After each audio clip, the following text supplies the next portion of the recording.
आओ जीना सीखें। कहानी सहराई मुहिम जोई। अनीला की एक बहन और एक भाई था। वो अपने मम्मा और पापा के साथ बहावलपुर रहते थे। उनके पापा हर साल छुट्टियों में उन्हें अपने मुल्क के किसी न किसी पुरफज़ा मकाम पर लेकर जाते थे, लेकिन इस मर्तबा उन्होंने सोचा कि वो उन्हें सिंध के रेगिस्तान में लेकर जाएंगे। थरपारकर में इनके पापा की यूनिवर्सिटी दौर के एक दोस्त रहते थे। वो कई बार बहावलपुर आ चुके थे और इनके बच्चे भी अनीला वगैरह के हम उम्र थे। पापा ने कई बार सोचा, लेकिन बहावलपुर से भी ज्यादा गर्मी का तस्वुर करके ही इरादा बदल दिया। लेकिन इस मर्तबा मम्मा ने उनकी बेगम से आने की हामी भर ली।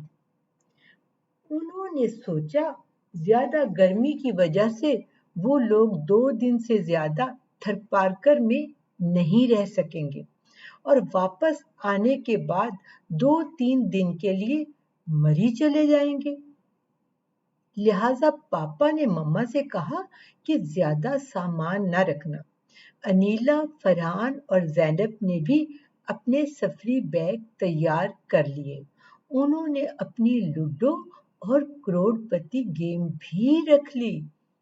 मम्मा ने गेम रखने से मना किया तो छोटी बहन ज़ैनब ने तो अपनी गेम निकाल दी, लेकिन अनीला और फरहान ने कहा वो अंकल दीपक के बच्चों के साथ खेलेंगे। मम्मा ने अपने और बच्चों के कपड़े भी रख लिए और पापा का सफरी बैग भी तैयार कर लिया। पापा ने अपने दोस्त से 2-3 दिन के लिए गाड़ी एक्सचेंज की। अपनी मेहरान दोस्त को देकर उनकी जीप ली ताकि सहराई सफर में दिक्कत ना हो। मम्मा ने खाने पीने का कुछ सामान भी साथ रखना चाहा तो पापा ने मना किया कि सिर्फ ड्राई खाना रखें, गर्मी में सब खराब हो जाएगा, रास्ते में कुछ खा पी लेंगे। वो लोग सुबह 3 बजे रवाना हुए। बच्चे जाने की खुशी में मुश्किल से सोए थे और खुद ब खुद 3 बजे से पहले उठ भी गए थे। पापा का ख्याल था जितनी जल्दी चलेंगे उतना गर्मी से बचेंगे। 3 घंटे में वो सादकाबाद पहुंच गए, जहां इन लोगों ने नाश्ता किया। सादकाबाद वो पहले भी देख चुके थे जब वो एक दिन के विजिट पर गुड्डू बैराज और भूख की मस्जिद देखने आए थे। पापा ने बच्चों से कहा लस्सी भी पी लें ताकि गर्मी ना लगे। अनीला और फरहान ने तो पी ली, लेकिन ज़ैनब मुंह बसोरने लगी तो पापा ने प्यार से लस्सी का गिलास उसके मुंह से लगा दिया तो उसने भी चंद घूंट ले लिए। कोटकी के बाद वो केलों के बागात देखकर खुश हो गए। पापा ने बताया कि पाकिस्तान में सबसे ज्यादा केला सिंध में पैदा होता है। पापा ने एक बाग के किनारे गाड़ी रोक ली और कुछ लोग भागकर करीब आ गए तो पापा ने बताया कि बच्चे बाग देखना चाह रहे थे तो वो लोग खुश दिली से उन्हें बाग के अंदर ले गए। मना करने के बावजूद एक आदमी ठंडा शरबत ले आया। वो लोग जगह की तब्दीली की वजह से पानी पीना तो नहीं चाहते थे, लेकिन इन लोगों के मोहब्बत भरे इसरार को मना ना कर सके। वो लोग आगे रवाना हुए तो गर्मी भी बढ़ चुकी थी। पापा और मम्मा का बुरा हाल था, लेकिन बच्चे बड़े जोशो खरोश से बाहर देख रहे थे। छोटी ज़ैनब थोड़ा थक गई थी, लेकिन फरहान और अनीला तो अभी भी थके हुए दिखाई नहीं दे रहे थे। थरपारकर में गांव के करीब आकर पापा ने दोबारा लोकेशन पूछी तो इससे पहले कि अंकल दीपक बताते नेट चला गया। वो लोग परेशान हो गए। वहां कई गांव थे। पापा ने जीप रोककर मुख्तलिफ लोगों से पता पूछा तो ये जानकर तसल्ली हुई कि लोग इर्द गिर्द के बारे में काफी वाकफियत रखते थे। कुछ लोग तो उन्हें अपना मेहमान भी बनाना चाह रहे थे ताकि गर्मी में वो लोग कुछ सुकून हासिल कर सके, लेकिन पापा ने शुक्रिया के साथ मना किया। वो लोग अभी गांव ढूंढ ही रहे थे कि एक और जीप आती दिखाई दी जिसमें अंकल दीपक थे। अंकल दीपक ने बताया कि वो रास्ता टूटते ही निकल खड़े हुए क्योंकि इन्हें लोकेशन का अंदाजा हो गया था।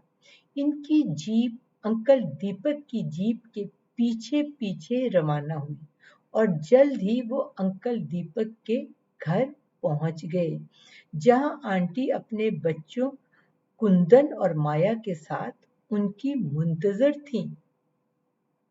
आंटी के अलावा भी घर में काफी अफराद थे। उन्होंने एक एक करके सबसे तारुफ करवाया। अनीला और फरहान हैरान हो रहे थे कि वो इतने सारे लोग एक घर में रह रहे थे। दीपक अंकल का पूरा खानदान बहुत बाइखलाक था। वो लोग मिलनसार और मेहमान नवाज थे।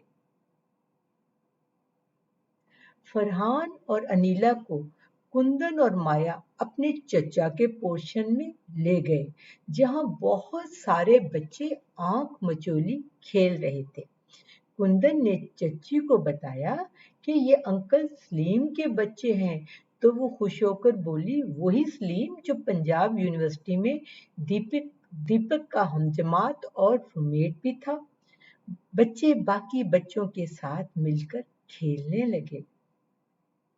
बच्चे काफी देर तक जब घर न आए तो मम्मा ने परेशान होकर पूछा, बच्चे कहाँ चले गए? तो मिसेस दीपक हंसने लगी और कहा, भाभी परेशानी की कोई बात नहीं, यहाँ सब हमारे अपने रिश्तेदार हैं। अब आप सिर्फ हमारे मेहमान नहीं हैं बल्कि पूरे गांव के मेहमान हैं।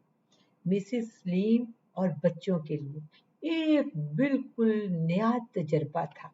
दोपहर का खाना किसी के घर और शाम का खाना किसी के घर। अगले दिन इन लोगों ने वापस होना चाहा तो दीपक अंकल ने कहा, आप ऐसे कैसे जा सकते हैं? हम आपको न सिर्फ रानी कोट का किला दिखाएंगे बल्कि शहबाज कलंदर के मजार सेवन शरीफ भी लेकर जाएंगे। बच्चे यूं पुरजोश थे जैसे वो किसी मुहिम पर निकले हों। उन्होंने रानी कोट का किला भी देखा और सेवन शरीफ भी गए। इन्हें गर्मी का कोई एहसास न था। इनके लिए ये सफर किसी एडवेंचर से कम न था। उन्हें पहली मर्तबा पता चला था कि हर नई जगह का सफर एक मुहिम जोई है, जहां बहुत कुछ सीखने को है और मुख्तलिफ जगहों का सफर करने से हौसला भी बढ़ता है और गर्म सर्द बर्दाश्त करने की ताकत भी। 2 दिन रहने गए थे लेकिन एक हफ्ते के बाद वापसी हुई।